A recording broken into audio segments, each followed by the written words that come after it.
Welcome back to another video. Today we're talking about something that is probably as long as your arm if you work in a school. That is your to-do list. It's the jobs you need to get done. It's the things you need to do. We're going to talk about how to get them all done, how to get through them all quickly, how to make sure that you're doing the things on the list, and how to make sure you're not doing the things that aren't on the list. Because that list is important. It's stuff that you have to do. It's stuff that you need to get done. And sometimes it does happen that things don't always kind of go to plan. Things don't always look like they are getting sorted out as quickly as you want them to. And sometimes you just need to make sure you're back on track and getting your list done. If you know me, I love a list. I always work off a list. There's always a list of things I need to do, and it is normally about as long as my arm, if not longer. But we do get through it, we do get to the end of it, and we do sort it out. So today we're going to go through how to do that. And the first job is prioritize that list. Get that list in your brain. That's the stuff you need to do. So get it prioritized, ignore everything else, ignore the other things that you don't necessarily need to do, and get started. Sometimes things don't really go to plan and you do have to do other jobs. There are other things that crop up that are important, and by all means that doesn't mean ignore everything, but it does mean that actually, you know what, if you've got a list of things to do and you need to get something done for tomorrow, and there's also something that's quite fun but kind of could be done in a couple of weeks time, don't do the thing that needs to be done in a couple of weeks. Do the thing that gets needing done tomorrow, get it sorted, then move on to the next thing. Once you've started your to-do list, make sure that your jobs are in there in a prioritization order as well. So when I say prioritize the list, I don't just mean put the list first and get it done first. I do mean of the jobs on that list, which jobs need doing today, which jobs need doing tomorrow, which jobs can be done in a week's time. Once you prioritize that list and you've made sure you know what's what and where's where and where you're going, what you're doing, you know which jobs straight away need sorting out, so you can get started on those jobs,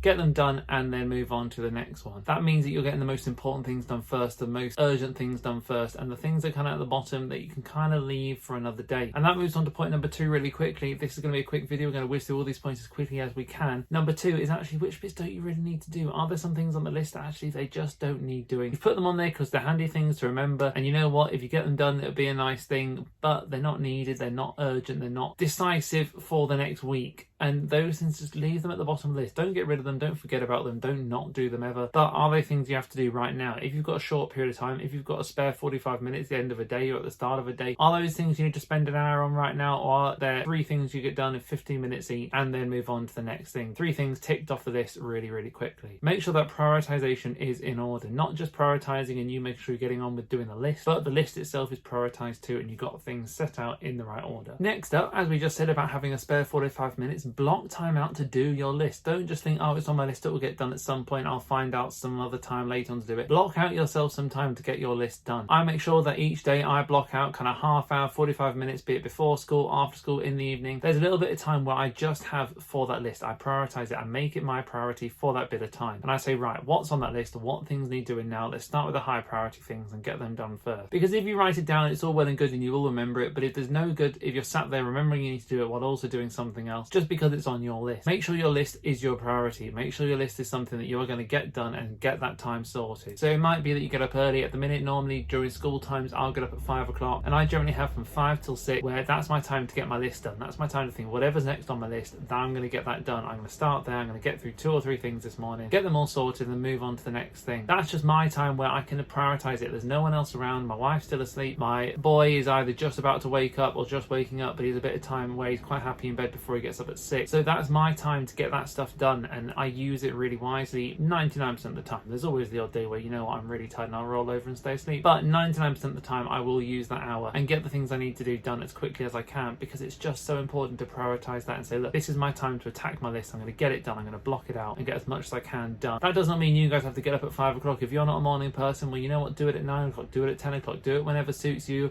suits your working style, suits your family around you, suits the people around you.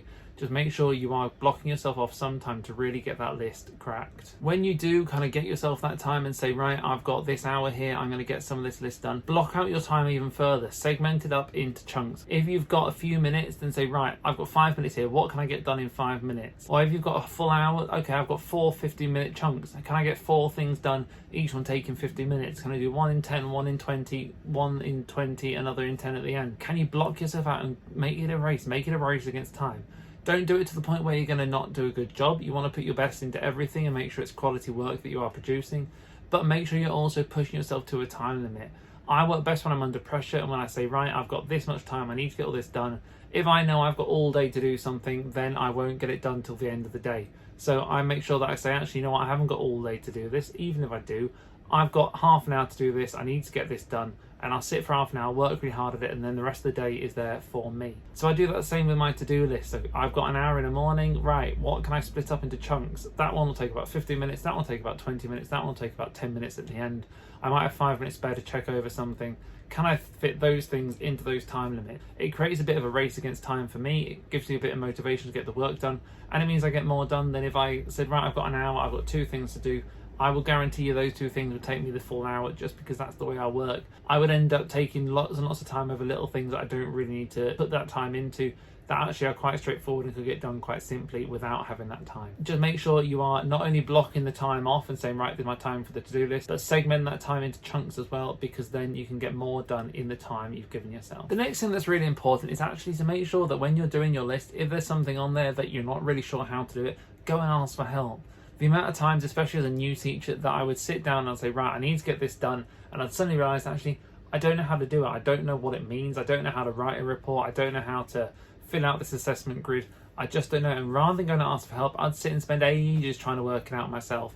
And most of the time when I did that, I would spend ages doing it. It would take far too long. And then once I had finished it, I'd go and get it set to make sure it was right, and it wouldn't be, and I'd have to either start again or change loads of it. So my advice here for this bit is just to, when you're doing your to-do list, if you don't know what you're doing, go and ask for help before you start the work. Because there's no point putting in hours of work over something and then going and getting it looked at and saying, oh, actually, one sec, that's not finished, it's not right, it's not done the way it should be, and having to start and put all that work in again, because it's massively demoralising, it's massively demotivating, and at the end of the day, it's a waste of your time. You don't want to be wasting your time when you've got a to-do list that is as long as your arm, or both arms or legs as well. You want to get things done as quickly and as efficiently as you can, so wasting time over something when you're not doing it right is just nonsensical. So make sure that you are asking for help. Now, this is, as I said, is a mistake I used to make fairly regularly when I first started, because I just wanted to prove that I could do everything first time myself, be independent, be an adult, be a teacher, and do it straight away. And actually, be part of being a grown-up, part of being an adult, I've learned is knowing when to ask for help, knowing when to accept help, knowing when to say, look, I don't really know how to do this, and going and finding out how to do it. It's really, really important that you do that as an adult, as a teacher, as just a person going through life. So do make sure that you are going to ask for help, just because you won't waste your own time and you won't waste the time of other people around you too. The final thing on the list of things to do to attack your to-do list is to say, actually, you know what do you do when you don't know which one to do first? You've got 2 things, they're both just as urgent, they both need doing, and you don't know which one you need to do first. You might not have time to finish both of them. Which one are you going to do? My advice here is always do the worst one first. When you look at those 2 things, which one fills you with dread and which one fills you with, oh yeah, I can't wait to do that? Even if it's not that much exciting, which one is the worst one in your mind to have a go at? There will be one of them, and if you don't know which one it is, flip a coin. Once you see which one it's given you, then you'll know if you want to do that one or not. And if you don't, make sure you're doing the worst one first, because once you get that one done, you're much more likely to then want to get the other one done and get it finished. If you do the easy one first and you've got a really hard one to slog through at the end, it's much harder to motivate yourself once you've been working for a little while already. So whenever there's 2 things I want to do, if I know which one is the worst one, that's when I'll just attack first, say, right, let's get that one done, because then I don't mind doing that one, I'll just get that one done afterwards. And if I don't know which one it is, like I said just now, I'll flip a coin, heads being one, tails being the other. And once I see which one it is, if in my heart I'm like, oh yeah, I want to do that one, then I'll do the other one first. If in my heart I'm going, oh, that one, then that's the one I'll do first. And it might sound the opposite of what you meant to do. It might not sound right, but it is what works for me. Again, I'll just say, look, do the last one, do the one that's rubbish, do the worst one, get it out of the way, and then move on to the easy ones after that. Once I've done some easy work, then I feel like, oh, okay, I've done the easy bit, now I've got to get the hard bit, and it's just harder to motivate myself up and over that. But once I've done the harder ones, and I say, right, I've crack that challenge, the next bit's even easier than that, so let's go and have a go at that one. So that is how I get through my to-do list. There's always a to-do list, and when I say get through, I don't mean get finished, because there's always something that adds on to the bottom of the to-do list. And even right now, it's over half term, we're about halfway through the half term now, and I'm still sat here thinking about the things I need to do. I've done some already, I've got some more to do. It won't ever end, the to-do list. I'll get through to the end of the year and there'll be a new to-do list to start in September, and there'll be some jobs carried over from July. But it's about getting through it as professionally as you can, as efficiently as you can, and hoping that you get as much done in the best time possible. So thank you very much for watching this, guys. Hopefully it's given you a bit of help. And as always, there's a new video on a Tuesday, a Friday and a Sunday, and I'll see you very soon.